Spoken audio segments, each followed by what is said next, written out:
여호수아 6장 1절에서 27절입니다. 여호수아 6장 1절에서 27절. 제 성경이 구약 성경 326쪽입니다. 우리 한 절씩 교독하겠습니다. 이스라엘의 자손들로 말미암아 여리고는 굳게 닫혔고 출입하는 자가 없더라.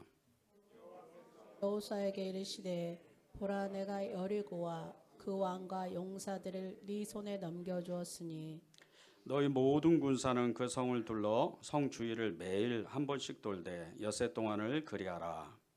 제사장 일곱은 일곱 양방 나팔을 잡고 언약궤 앞에서 나아갈 것이요 일곱째 날에는 그 성을 일곱 번 돌며 그 제사장들은 나팔을 불 것이며 제사장들이 양각 나팔을 길게 불어 그 나팔 소리가 너희에게 들릴 때에는 백성은 다 큰 소리로 외쳐 부를 것이라.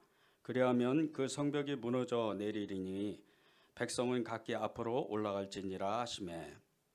눈의 아들 여호수아가 제사장들을 불러 그들에게 이르되 너희는 언약궤를 메고 제사장 일곱은 양각 나팔 일곱을 잡고 여호와의 궤 앞에서 나아가라 하고 또 백성에게 이르되 나아가서 그 성을 돌되 무장한 자들이 여호와의 궤 앞에서 나아갈지니라 하니라.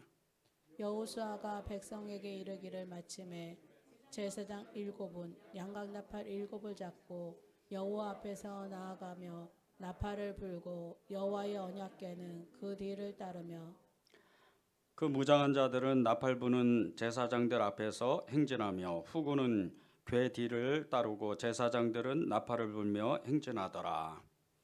여호수아가 백성에게 명령하여 이르되 너희는 외치지 말며 너희 음성을 들리게 하지 말며 너희 입에서 아무 말도 내지 말라.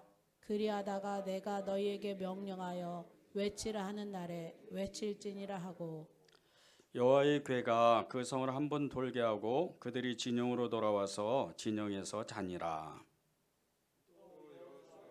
아침에 일찍 일어나니 제사장들이 여호와의 궤를 메고 제사장 일곱은 양각 나팔 일곱을 잡고 여호와의 궤 앞에서 계속 행진하며 나팔을 불고 무장한 자들은 그 앞에 행진하며 후군은 여호와의 궤 뒤를 따르고 제사장들은 나팔을 불며 행진하니라. 그 둘째 날에도 그 성을 한 번 돌고 진영으로 돌아오니라. 엿새 동안을 이같이 행하니라. 일곱째 날 새벽에 그들이 일찍 일어나서 전과 같은 방식으로 그 성을 일곱 번 도니 그 성을 일곱 번 돌기는 그날뿐이었더라. 일곱 번째 제사장들이 나팔을 불 때에 여호수아가 백성에게 이르되 외치라 여호와께서 너희에게 이 성을 주셨느니라.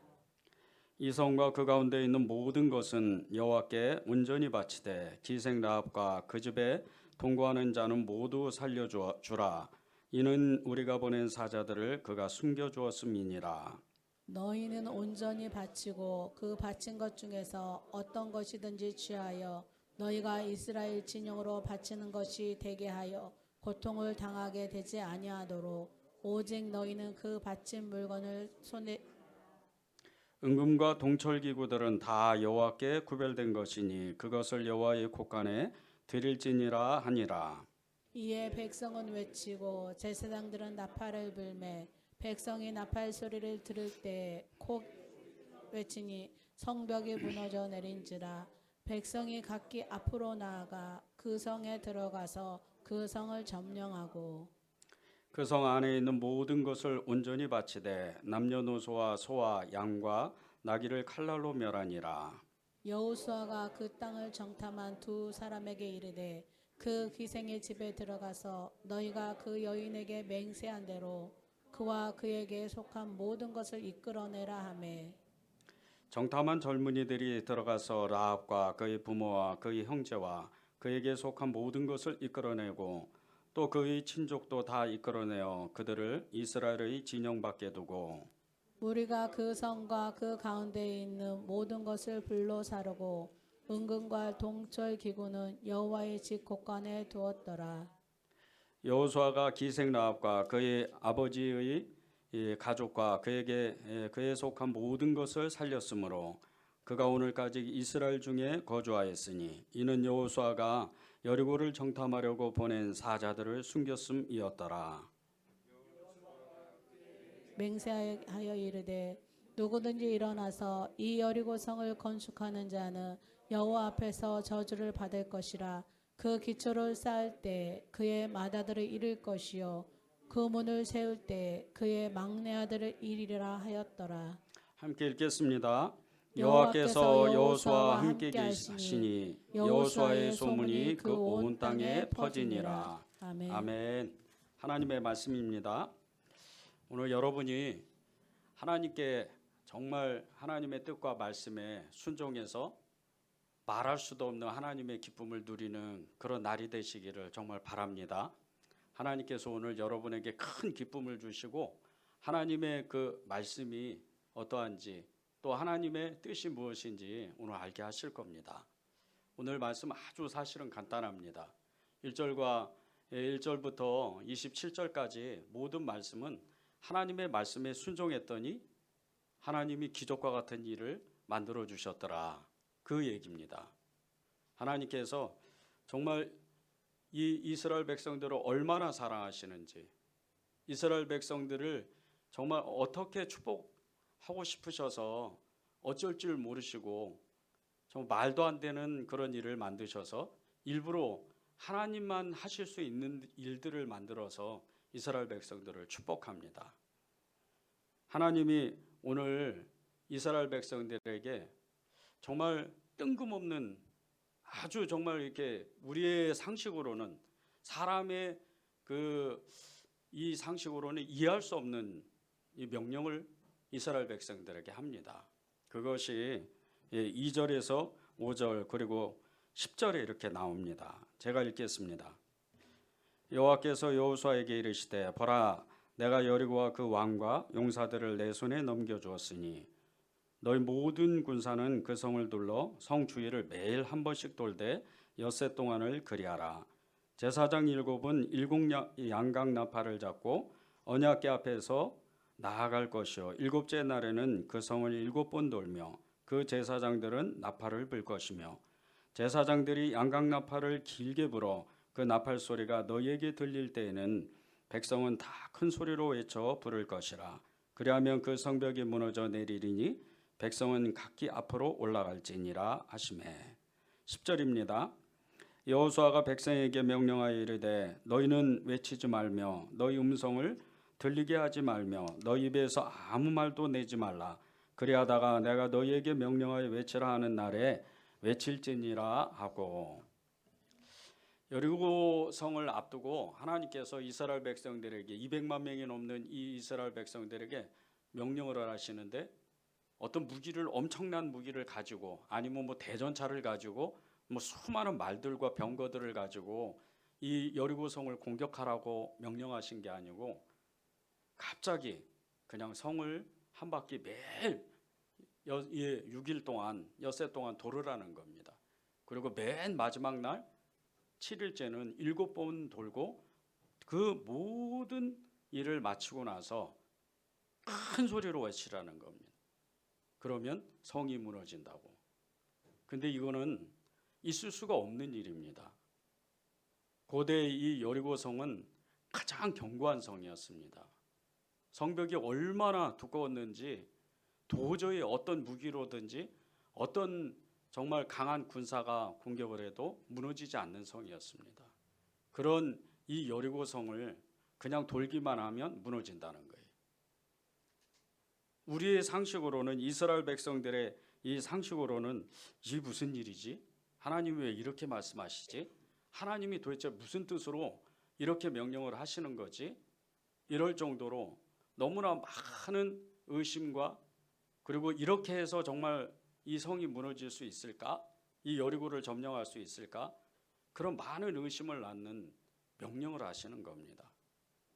그럼에도 불구하고 이 이스라엘 백성들은 성을 매일 한 바퀴를 돕니다. 근데 이 도는 과정에서 하나님이 이스라엘 백성들에게 딱 한 가지를 요구하는 겁니다. 순종해라. 순종만 해라. 그것도 아주 적극적으로. 여러분에게 갑자기 주님이 여러분 앞에 나타나셔서 여러분이 생각하지 않은 일들, 고대 이 선지자들과 그리고 예언자들에게 명령하셨던 3년 동안 그 옷을 반쯤 벗고 계속해서 사람들을 만나고 돌아다니고 저녁 때 왼쪽으로만 이렇게 누워서 3년 동안 자라고 했던 이사야와 같이 명령을 받으면 여러분은 어떻게 했어요? 여러분이 만약에 그게 진짜 하나님이 명령하셨다면 여러분은 어떤 모습으로 하나님의 명령을 받으실 수 있으실 것 같으세요? 우리는 아마 대부분 그럴 거예요. 아유, 이거 하나님이 아닐 거야. 예수님이 이런 말씀은 못 하셔, 안 하셔. 이렇게 의심을 할 겁니다. 그런데 이 이스라엘 백성들도 똑같이 의심을 했었습니다. 이 성을 돌면서 매일 한 바퀴를 돌면서 200만 명이 넘는 이 이스라엘 백성들이 각기 다른 생각을 합니다. 어떤 사람은 하나님이 반드시 우리를 도와주실 거야. 그래서 이 전쟁에서 승리할 거야. 어떤 사람은 이렇게 하면 정말 전쟁에서 승리할 수 있을까? 또 어떤 사람은 이게 무슨 말도 안 되는 이런 명령을 하시지? 과연 이래가지고 정말 이길 수 있을까? 이런 소리들이 한두 개도 아니고 무려 200만 개가 넘는 그런 엄청난 생각들이 지금 이 성을 돌면서 계속해서 각기 생각이 회자되고 있는 거예요. 그래서 주님이 하나님께서 이스라엘 백성들에게 그 10절에서 말씀하신 겁니다. 너희가 성을 돌면서 너희는 외치지 말며 너희 음성을 들리게 하지 말며 너희 입에서 아무 말도 하지 마라. 이것은 생각하지 말고 명령을 그대로 따르라는 거예요. 순종하라는 거죠. 여러분에게 주님은 어느 때 찾아오셔서 여러분이 생각하지 않는 하나님의 말씀을 주실 때가 있어요. 그때 내 마음을 하나님께 순종할 수 있는 결단이 필요합니다. 이 순종은 너무나도 중요합니다.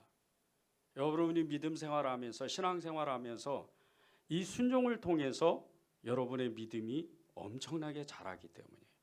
그리고 이 순종을 통해서 여러분이 하나님을 더 깊이 체험하고 만나기 때문입니다. 너희는 외치지 말며 너희 음성을 들리게 하지 말며 너희 입에서 아무 말도 내지 말라. 정말 우리가 생각하고 우리가 늘 계산하고 우리의 계획 따라서 우리가 우리의 삶을 사는 것 같아도요. 하나님이 우리의 삶을 한 번만 딱 건드리시면 우리의 삶은 모든 게 어그러집니다. 하나님의 뜻이 아니면. 그런데 그때마다 주님은 우리를 찾아오셔서 내가 이렇게 하려고 하는데 내가 이렇게 너에게 말을 하려고 하는데 너는 그 말씀에 순종할 수 있는 마음이 있느냐? 그렇게 물어보실 때가 있다는 겁니다. 그때 우리의 마음이 순종이 안 되면 우리의 믿음은 단 한 발짝도 건너갈 수가 없는 거예요. 그래서 주님이 이 이스라엘 백성들에게 지금 그렇게 말씀을 하시는 겁니다. 이스라엘 백성들이 좋아서 지금 매일 한 바퀴를 돌고 그리고 맨 마지막 날 7일째 7바퀴를 도는 게 아니에요. 아무것도 할 수가 없으니까 아무것도 할 수 있는 능력이 없으니까 그저 그냥 주님이 어떤 일을 하시겠지 막연한 기대감을 가지고 그냥 도는 겁니다. 어떤 믿음을 가지고 돈 게 아니에요. 대단한 믿음을 가지고 하나님께 순종한 게 아니에요. 그냥 말씀하시니까 거기에 의심이 섞이고 불안이 있고 염려가 있고 근심이 있고 때로는 무거운 짐이 있다 할지라도 그냥 순종한 거예요. 단순한 그 믿음을 가지고 순종했더니 결국은 여리고가 무너진 겁니다. 성경 속에 그 순종에 대한 이야기가 엄청나게 나옵니다. 이 성경 속의 순종에 대한 이야기 가운데 우리는 순종 그러면 정말 이렇게 말씀을 성경을 그렇게 많이 안 봤는데도 설교를 들어서 그런 건지 갑자기 떠오르는 말씀이 있잖아요. 순종이 제사보다 낫다. 순종이 제사보다 낫다. 이 의미가 뭔지도 모르면서 그냥 그 말씀이 우리는 떠올라요. 그런데 이 말씀을 깊이 묵상하고 기도하기 시작하면 순종이 제사보다 낫다. 이 뜻이 무엇인지 그때 알게 돼요.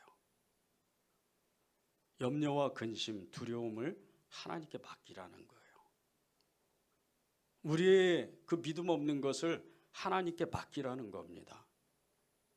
우리는 때때로 믿음이 없을 때도 있고 염려와 근심과 두려움과 세상의 어떤 무서운 힘 때문에 어찌할 바를 알지 못하고 짤쩔맬 때가 있어요. 당장에 우리에게 우리의 힘으로는 해결할 수 없는 문제가 닥치게 되면 그 문제에 눌려서 어찌할 바를 못합니다. 근데 그 문제가 닥칠 때 주님은 순종하라는 거예요. 하나님의 말씀에, 하나님의 뜻에 순종하라는 거예요. 그런 말씀들이 성경에 계속해서 기록되어 있습니다. 계속해서 주님은 성경을 통해서 역사를 통해서 말씀하시는 거예요.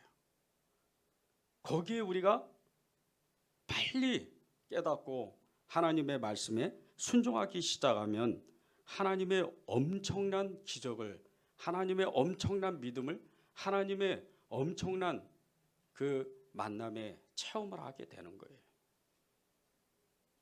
그때부터 우리의 믿음이 완전히 달라지는 거예요. 이 순종은요, 사실은 인류 역사의 처음과 끝입니다. 첫사람 아담이 하나님의 그 명령에 불순종을 해버려요. 선악과를 따먹지 말라. 정녕 너는 죽는다. 그 말씀에 순종하지 못해요. 그래서 이 아담 한 사람으로 인해서 온 인류에게, 저와 여러분에게도 지금 죄의 열매가 계속해서 맺어지는 거예요.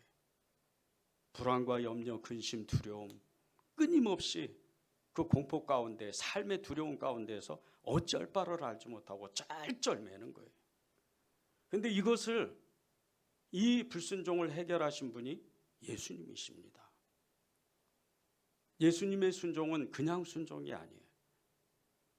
죽음을 통한 순종이었어요. 죽음의 힘을 무너뜨리는 순종이에요.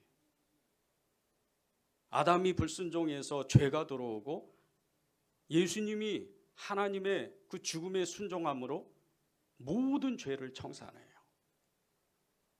그래서 순종이 중요한 겁니다. 하나님의 말씀에 순종한다. 하나님의 말씀에 순종하기로 결단하면 하나님께서 여러분과 하나님과의 모든 틀어진 관계를 다시 다 회복하기 시작합니다. 그리고 말할 수도 없는 기쁨을 주시는 거예요. 아담이 죄를 짓고 에덴 동산에서 쫓겨났을 때 하나님은 이 아담이 다시 또 에덴 동산에 들어와서 선악과가 아닙니다.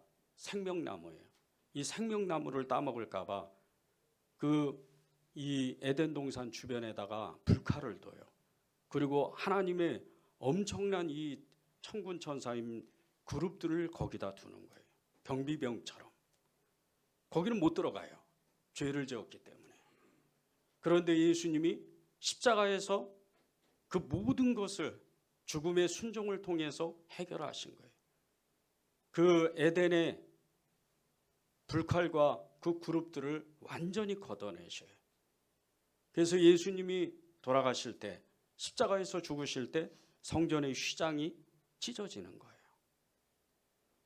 여러분의 순종이 그것을 만들어요. 여러분의 순종이 하나님의 역사를 만드는 거예요. 기적을 만드는 겁니다. 내 인생에 단 한 번만 순종을 결단하고 그 순종의 길을 내가 한 걸음 한 걸음 나아갈 수만 있다면 여러분의 인생은 지금보다는 훨씬 더 달라집니다. 그리고 말할 수도 없는 이 에덴의 기쁨을 누리기 시작하는 거예요. 에덴에서는 죄가 없었어요. 에덴에서는 불안이 없었어요. 염려가 없었어요. 두려움이 없었어요. 거기서는 오직 하나님의 기쁨만 있는 겁니다. 여러분은 예수님을 믿고 그 기쁨을 지금 누리고 계세요? 말할 수도 없는 기쁨. 예수님 때문에 어찌할 바를 알지 못하는 기쁨. 시장 내거리, 광화문 내거리에 가서 나는 예수님을 사랑합니다. 나는 예수님을 믿습니다. 그렇게 떠들면서, 그렇게 외치면서 하나님, 나는 하나님을 사랑합니다. 그런 기쁨을 누리고 계세요. 우리 의뢰제일교회는 전도할 때 천국과 지옥은 반드시 있습니다. 예수 믿고 천국 가십시오. 꼭 그 말을 합니다. 듣는 사람이 있고 듣지 않는 사람들, 또 어떤 사람은 대적하는 사람들, 거기서 더해서 이단들은 토요일 날 무슨 행사를 해야 된다고 그러고 또 무슨 비유풀이를 하고 계속 대적을 해요. 근데 저는 그럴 때마다 엄청난 기쁨이 제 안에서 솟아나요. 전도하면 할수록 제 안에서 주님이 그 말할 수 없는 기쁨을 제게 부어주시기 시작을 하는 겁니다. 그것 때문에 제가 사는 거예요. 여러분이 정말 하나님께 순종할 수 있는 그 마음과 결단과 그리고 그 순종의 길을 걷기 시작한다면 이 기쁨을 누리는 거예요. 예수 믿는 사람은요, 세상의 어떤 환경과 그리고 내가 가지고 있는 어떤 그 조건들, 그런 것으로 행복을 누리는 사람들이 아니에요. 예수 믿는 사람들은 우리 안에 있는 예수 그리스도, 그분으로 행복을 누리는 거예요. 예수 그리스도의 그 믿는 믿음 하나 때문에 어떤 사람은 자기의 생명을 하나님 앞에 드립니다.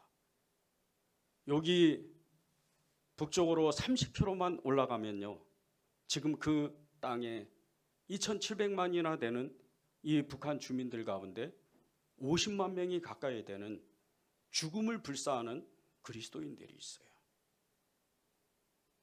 그 사람들은 너무나도 힘들고 어렵고 척박한 삶을 살고 때로는 수용소에 가서 정말 굶어 죽다시피 하루 18시간 중노동을 하면서 그런 비참한 삶을 삽니다. 그런데 이 사람들이 죽을 때 보면 말할 수 없는 기쁨을 누려요. 세상이 가질 수 없는 하나님의 기쁨을 누리는 거예요. 하물며 우리는 너무나도 좋은 환경에서 예수를 믿는데 하나님의 기쁨이 없다면, 하나님의 그 생명의 기쁨이 없다면 우리는 아직 하나님을 다 알지 못하는 겁니다. 왜 순종해야 됩니까? 하나님은 우리에게 순종을 통해서 하나님을 더 깊이 알게 하시기 때문이에요. 로마서 5장 19절입니다. 한 사람이 순종하지 아니함으로 많은 사람이 죄인 된 것 같이 한 사람이 순종하심으로 많은 사람이 의인이 되리라. 여러분이 믿던 믿지 않던 여러분은 의인이에요. 예수님의 이름을 불렀기 때문에. 그런데 내가 어떨 때는 정말 충만할 때는 내가 의인인 것 같은데, 내가 예수님의 사람인 것 같은데, 어느 때는 너무나도 연약한 믿음 때문에 하나님을 안 믿는 것 같아요. 그런데 말씀은요, 진리는 여러분이 언제나 의인이라는 거예요. 그분 때문에. 그것을 온전히 갖고 그것을 누리려면, 그 기쁨의 삶을 누리려면 여러분이 순종을 결단해야 돼요. 한 사람이 불순종함으로 온 세상 사람들이 정말 너무나도 힘들게 살았지만 한 사람 한 분, 그 한 분 예수 그리스도, 그분이 순종함으로 모든 사람이 의인이 됐어요. 이 의인이 됐다, 이거보다 더 큰 은혜가 어디 있습니까? 나는 믿음이 없는 것 같은데 하나님은 나에게 의인이라고 말씀을 해요. 이거보다 더 큰 은혜가 어디 있어요? 여러분이 믿음의 순종을 결단하면 하나님의 놀라운 기적을 체험하기 시작합니다. 믿음의 순종으로 자신이 사랑하는 사람을 살리고 예수님께 정말 말할 수도 없는 칭찬을 받은 사람이 있어요. 마태복음 8장에 나오는 백부장입니다. 이 백부장은 세례 요한보다 예수님의 제자들보다 훨씬 더 큰 믿음을 가졌다고 주님이 직접 말씀하신 사람이에요. 이스라엘에 이만한 믿음을 내가 본 적이 없다. 이만한 믿음을 가지고 있는 사람을 본 적이 없다. 그것도 이방인이에요. 로마 사람입니다. 유대인도 아니에요. 왜 이 사람이 이렇게 로마 사람인데도 칭찬을 받은 줄 아십니까? 순종 때문이에요. 예수님에 대한 절대적인 권위에 이 사람은 믿음으로 순종했어요. 이 백부장이 예수님의 말씀에 완전히 순종했던 것은요, 예수님이 정확하게 누구신지 그리고 어디로부터 오신 분인지 정확하게 아는 그 권위에 순종했던 믿음입니다. 예수님이 어느 날 백부장이 보낸 사람을 만났는데 이 백부장이 자신의 너무나도 사랑하는 그 하인, 자신의 종이 병이 든 거예요. 그래서 예수님께 보내서 자신의 또 다른 하인을 보내서 고쳐달라고 부탁을 한 거예요. 예수님이 그 소식을 듣고 너무나 기뻤어요. 이방인이었기 때문에. 그래서 내가 가서 고쳐주겠다 그랬는데 이 백부장이 그 하인을 통해서 이렇게 이야기를 하는 거예요. 주님은 저희 집에 들어오시는 것을 제가 감당하지 못합니다. 그저 말씀만 하십시오. 그러면 낫습니다. 저는 이 말씀을 정말 하나님 앞에 기도하면서 붙들고 기도하면서 얼마나 울었는지 몰라요. 하나님, 저도 이런 믿음을 갖고 싶습니다. 하나님, 저도 이런 순종을 하기 정말 원합니다. 주님이 딱 이 소리를 들으시자마자 이 백부장의 믿음을 칭찬하는 거예요.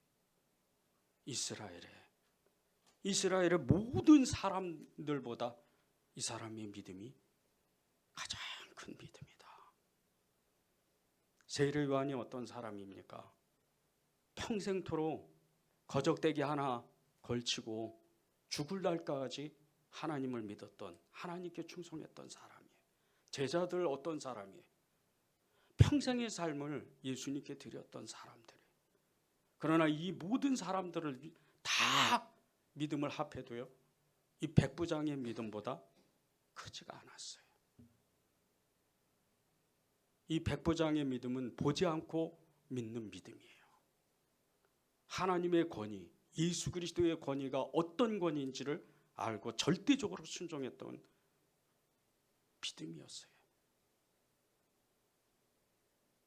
여러분이 성경을 읽다가 예배를 드리다가 기도하다가 하나님의 음성이 들리고 하나님의 말씀이 깨달아지면 그때 내 마음을 초점을 맞춰서 절대적으로 순종하기를 결단해야 됩니다. 믿음은 여러분이 잘하게 할 수가 없어요. 여러분의 그 믿음은 여러분이 순종하는 그 순간서부터 믿음이 자라나게 돼 있습니다. 그런데 여러분이 하나님의 그 믿음을 여러분이 취할 수 있다면, 여러분이 가질 수 있다면 얼마나 좋겠어요. 근데 하나님은 여러분에게 그런 믿음을 주시지 않아요. 믿음은 대가입니다. 뭔가를 대가를 하나님께 드려야 돼요. 그것이 순종이에요. 순종을 통해서 하나님은 여러분에게 그 믿음을 주시는데 그 순종이 계속해서 드리고 또 순종할 때 이 순종은 믿음의 열매를 만들기 시작을 해요.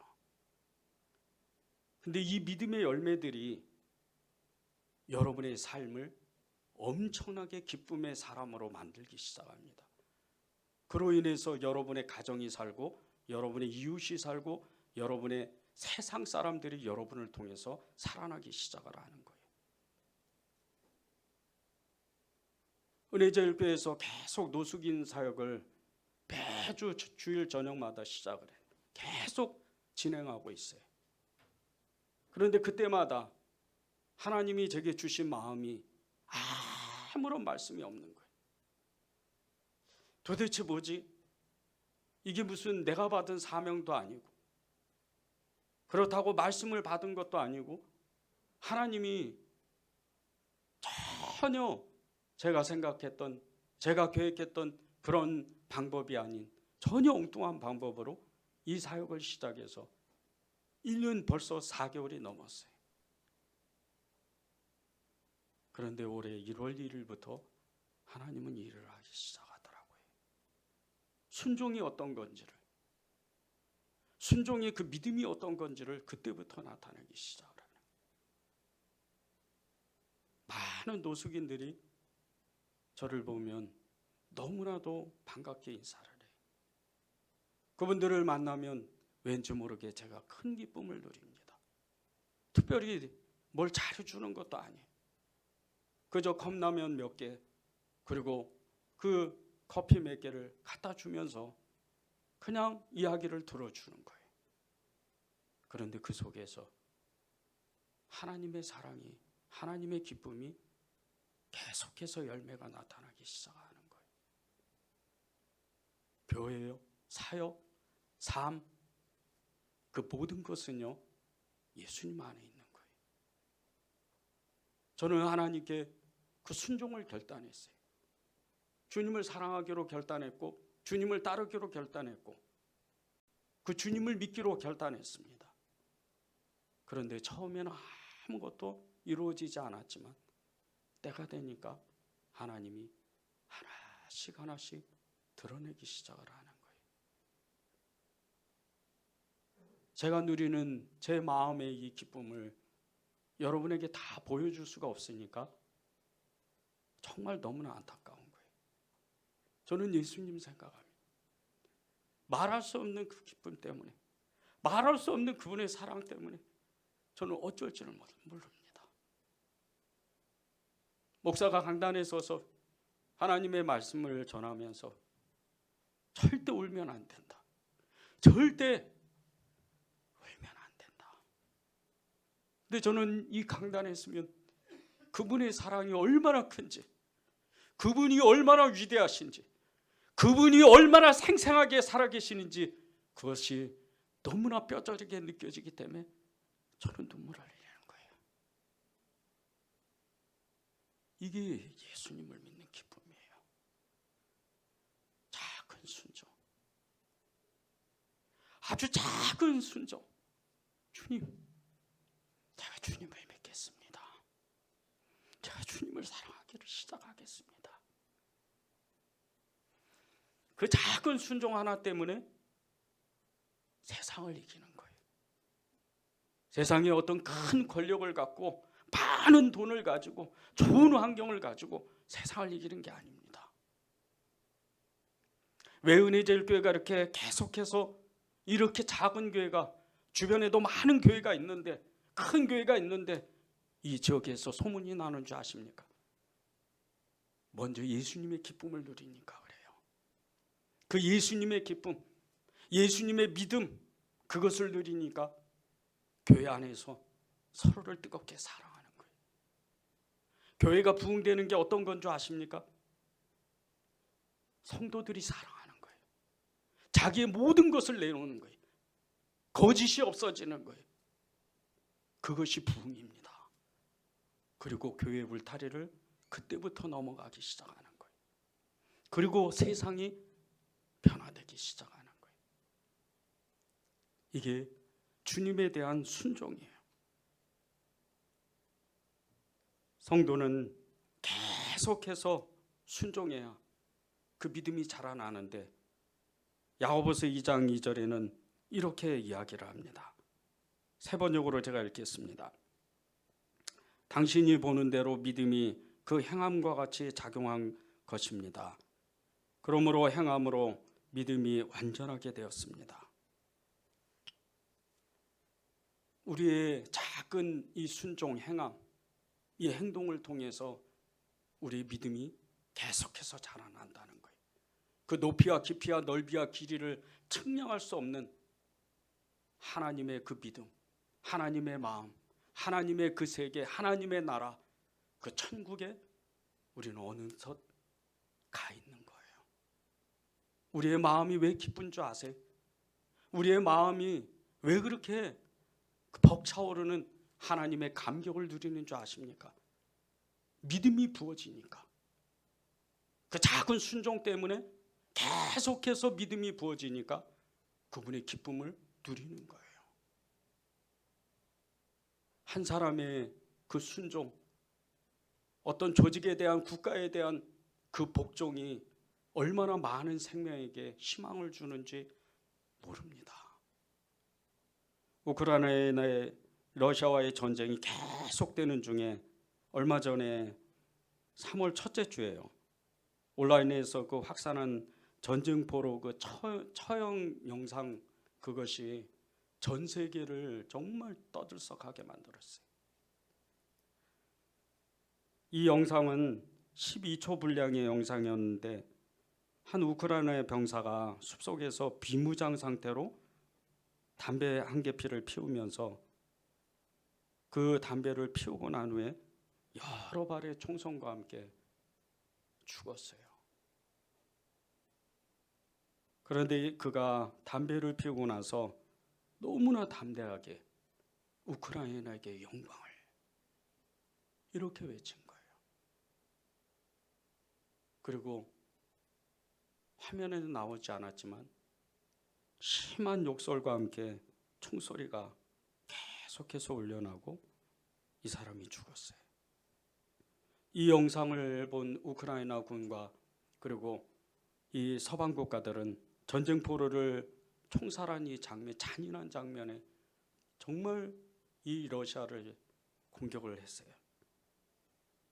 그런데 이 군인이 이 우크라이나 동북부 체르니히우 지역의 국토방위여단 제163대대 소속인 저격수 올렉산드리아 이오르비치 마치예우스키라는 사람이에요.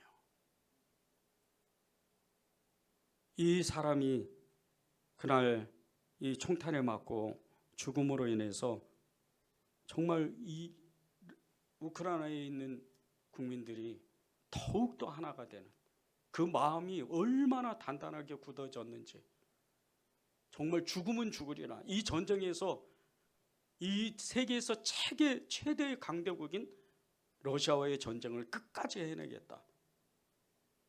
수많은 사람들이 더욱 마음을 굳게 잡았어요.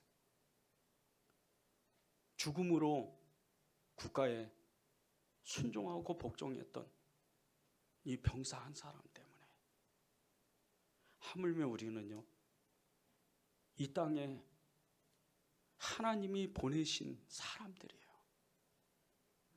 여러분 혼자 잘 먹고 잘 살면 안 됩니다. 여러분 혼자, 여러분 가정만 행복하면 안 돼요. 하나님은 우리를 이 땅에 보내실 때 반드시 각자에게, 여러분 한 사람 한 사람에게 사명을 주십니다. 그 사명을 깨달아야 돼요. 그 사명을 깨달으려면 믿음으로 살아야 되는데, 이 믿음을 가지려면 하나님께 순종해야 돼요. 이스라엘 백성들이 여리고를 무너뜨린 것은 절대적인 순종이 아니었어요. 그저 말씀하셨을 때 말하지도 말고 아무 소리 내지 말고 그저 그 성을 한 바퀴 돌면 되는 거예요. 똑같습니다. 저와 여러분에게도 똑같아요. 주님은 이 성경으로 늘 말씀하셔요. 하나님을 사랑해라. 이 성경의 마침표는요, 다시 오실 주님을 사랑하자는 거예요. 성경을 읽으면 읽을수록, 너희가 성경을 연구하거니와 이 성경은 나를 가르침이라, 주님 말씀하신 것처럼 하나님을 사랑하라는 거예요. 예수님을 사랑하라는 거예요. 예수님을 사랑하기로 결단하는 사람은 그분의 말씀대로, 그분의 뜻대로 살 수밖에 없어요. 이것이 믿음이요, 이것이 하나님께 속한 사람인 거예요. 여러분이 오늘 그 결단을 하는 거예요. 제가 말씀을 시작할 때 오늘 하나님의 뜻과 말씀에 순종하여 하나님으로부터 오는, 주님으로부터 오는 말할 수도 없는 기쁨을 누리자고 제가 여러분에게 권면드렸어요. 그 기쁨은 여러분의 것입니다. 그 누구의 것도 아니에요. 원래 있던 거예요. 하나님의 진리의 말씀은요, 사라지는 게 아니에요. 여러분이 찾지를 못하고 여러분이 붙잡지를 못할 뿐인 거예요. 그것만 붙잡으면 돼요. 그러기 위해서 순종하는 겁니다. 제가 마지막으로 마태복음 7장 21절을 읽고 우리 찬양하고 기도하겠습니다.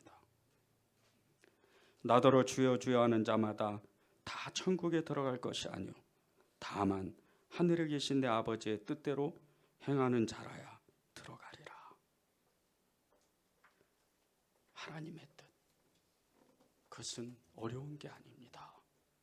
그저 말씀에, 그분의 뜻에 순종하는 거예요.